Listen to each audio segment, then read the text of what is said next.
அனைவருக்கும் வணக்கம். மீண்டும் ஒரு வீடியோ வாயிலாக உங்களை அனைவரும் சந்திக்கிறேன்.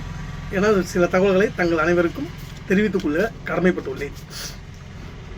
கடந்த 2025ஆம் ஆண்டு ஜனவரி மாதம் பொங்கலுக்கு முன்பு இதே வட்டார போக்குவரத்து ஆய்வாளர் ராம்குமார் தலைமையில் சில கூலிப்படைகள் என்னை கொலை செய்வதற்கு சதி திட்டம் தீட்டினார்கள். அதுவும் மதிப்பிற்குரிய மயிலாடுதுறை மாவட்ட காவல்துறை கண்காணிப்பாளர் அவர்களுக்கு அவருடைய தொலைபேசி நம்பருக்கு வாட்ஸ்அப்பில் தகவல் தெரிவிக்கப்பட்டு அது முறியடிக்கப்பட்டது அன்றைய தினம். சரி, அது முறியடிக்கப்பட்டு விட்டது இதுன்ட்டு அதில் எந்த விதமான எழுத்து புகாரும் கொடுக்காமலே இருந்து சரி அவங்க வேலையை பார்க்கணுன்ட்டு விட்டாச்சு.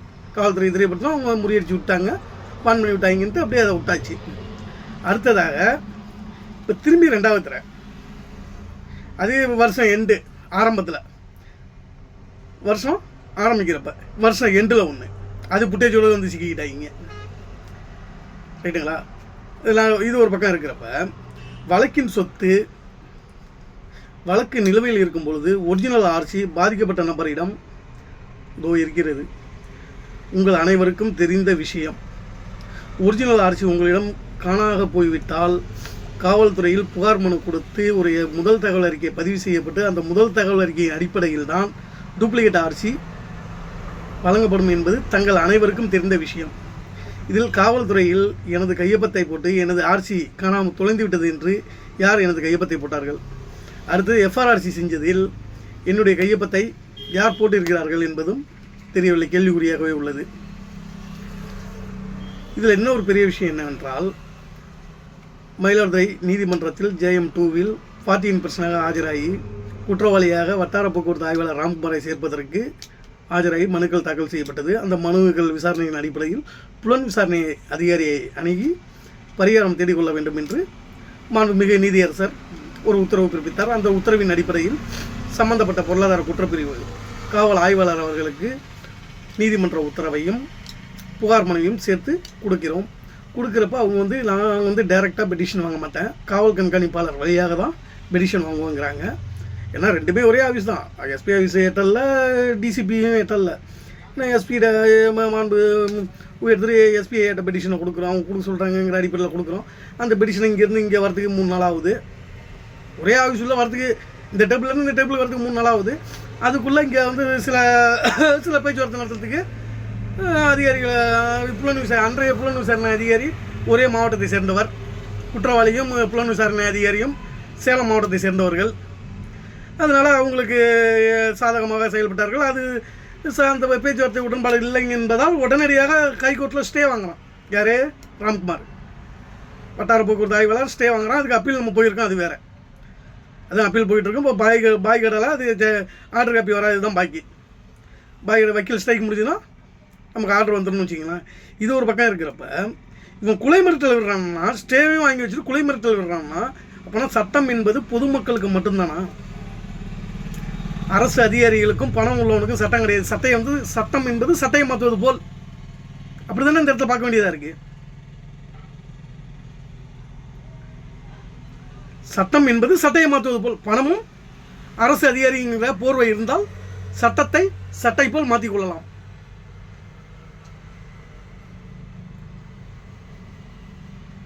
வழக்கின் சொத்தை வித்திருக்க எஃப்ஆர்ஆர்சி பண்ணி இதில் இப்போ டிசிபியில் உயர்த்திரு முன்னாள் மாவட்ட காவல் கண்காணிப்பாளர் அவர்களிடம் இவர்களே பெட்டிஷன் கொடுத்துருக்காங்க. இந்த பேப்பர் இருக்குது. இதில் இவங்க ஒரு மனிதர் வேறு.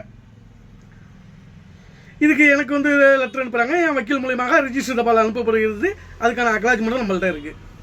வழக்கு நிலுவையில் இருக்கும் பொழுது வழக்கின் சொத்தை பெயர் மாற்றம் செய்து வாகனத்தை விற்பனை செய்யக்கூடாதுங்கிறதுக்கு நான் எந்த விதமான ஆஜரானாவில் நான் எதுவுமே என் கைப்பட எதுவும் எழுதி கொடுக்கல, என் அட்வொகேட் மூலியமாக தான் செய்கிறேன். ஆனால் உங்களால் என்ன பண்ண முடியும்? நான் அரசு அதிகாரி, என்கிட்ட பணம் இருக்குது, நான் கூலி பழைய விடுவேன், எவனை வேணாலும் விடுவேன், சட்டத்துக்கு புறம்பாக அனைத்தும் செய்வேன். இப்போ நல்லா என்னால் பண்ண முடியும்னா இந்த வேலைலாம் நடக்குது. பொதுமக்கள்லாம் அப்புறம் நாங்கள் இழிச்சா வைப்பேன். உன்னுடைய பணத்திமுறும் உன்னுடைய பதவி திமுறும் ரொம்ப காலம் வேலை செய்யாது, ரொம்ப எல்லை வரைக்கும் போகாது, ஒரு குறிப்பிட்ட எல்லை தான். நீ உன் நல்ல கை நொல்ல கை பிசுறு கொசுறு இதெல்லாம் வச்சு நீ இந்த கூலிப்படையை ஏவி விட்டு இந்த வேலைலாம் காட்டாத. இந்த கூலிப்படையை ஏவி விடுறதுலாம் அதெல்லாம் வேற அவன்கிட்ட கட்டி பூச்சாண்டி கட்டுறதுலாம் அங்கேயும் நான் வந்து ஃபுட்டேஜ் வச்சுட்டு தான் இருக்கேன். நான் வேலை செய்கிற இடத்துலையும் என் வண்டியிலையும் 3 கேமரா வச்சுருக்கேன். ரைட்டா, கேபின் உள்ளே ஒன்று இருக்குது, ஃப்ரண்ட்டில் ஒன்று இருக்குது, பேக்கில் ஒன்று வச்சுருக்கேன். ஏன்னா நான் வந்து மலைக்கிட்ட தான் மோதிக்கிட்டு இருக்கேன். நம்ம அல்பசல் பேட்லாம் மோதலை. ரைட்டா, எல்லா இடத்துலையுமே நான் ஃபுட்டேஜோடு தான் இருந்துக்கிட்டு இருக்கேன். நான் என்ன தப்பு பண்ணாலும் எனக்கு என்ன பாதிப்பு வருதுனாலும் எல்லாருக்குமே தெரியும். அது அடுத்தது பெரிய விஷயம் என்னென்னா, உயிரை இப்போ நான் நீ வேலைக்கு வரப்போ நீ வீட்டில் சோறு தின்ட்டு வருவேன். நான் வீட்டிலேருந்து வெளில வரப்பையே வாயில் பச்சரிசியை போட்டு வாக்கரிசியை போட்டுட்டு தான் வேலைக்கு வரேன். ரைட்டா, ஏன்னா என்னோடய தொழில் அப்படி, டிரைவர் தொழில். நீ வாங்குற சம்பளத்தையும் எடுக்கிற பிச்சையும் எடுத்துகிட்டு போய் உன் பொண்டாட்டி பிள்ளையோட இருக்கலாம். நான் பிராகண்ணு முழிச்சு அந்த சம்பாரிச்ச காசை வீட்டுக்கு எடுத்துகிட்டு வரப்போ நான் உயிரோடு இருக்கணாங்கிறதே தெரியாது. அதாட்டம் தொழிலில் தான் இருந்துகிட்ருக்கேன். சாவு என்பதே எனக்கு இதுக்கு, உயிரும் சாவும் இதுதான் எனக்கு சமம். ரைட்டா, இந்த இடத்துல இந்த பூச்சாண்டி வேலை, ஜர்க்கு ஆட்டுற வேலைலாம் இதெல்லாம் வேண்டாம். சட்டப்படியும் மோதுது, நானும் மோதுறேன், நீனும் மோது. உன்னால் என்ன முடியுது, என்னால் என்ன முடியுது பார்ப்போம். உனக்கு கேவலமாக இல்லை? ஹைகோர்ட்டில் ஸ்டே வாங்கி வச்சுருக்க. ஸ்டே வாங்கி வச்சுட்டு ஒரு கூலிப்படையை கூலிப்படையை ஏவி விட்டு அனுப்புறிய, என்ன பண்ணுவேன்? இருந்துங்க தான் செத்துங்கிறதான் ஒன்று வச்சுருக்கேன். ரைட்டா, என்னை தொட்ட நீ செத்தங்கிற கதையில் தான் உன் கதையை வச்சுருக்கேன். நீ கிடையாது. ராம்குமார், சண்முகவேலு, கண்ணதாசன், வேல்முருகன், கார்த்திகை பயிற்சிப்பள்ளி உரிமையாளர் கார்த்திகேயன்.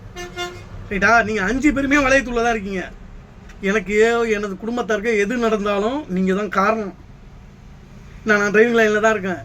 நான் ரிஸ்க்லாம் எடுக்கிறதில்ல. எனக்கு 40 வயசு நெருங்கிட்டு.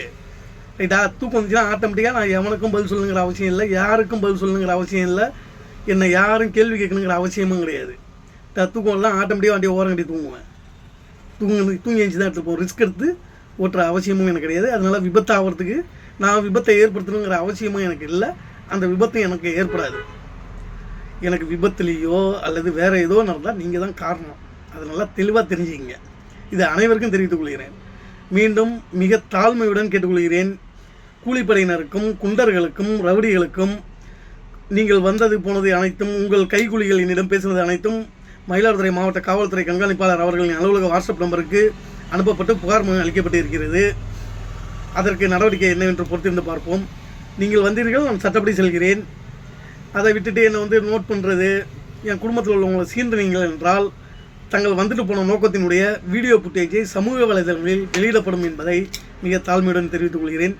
அடுத்து இனி வரும் காலங்களில் அடுத்து பொங்கலுக்கு முன்போ பொங்கல் பின்போ ஊடக வாயிலாக அனைவரும் சந்திக்கிறேன். நன்றி, வணக்கம்.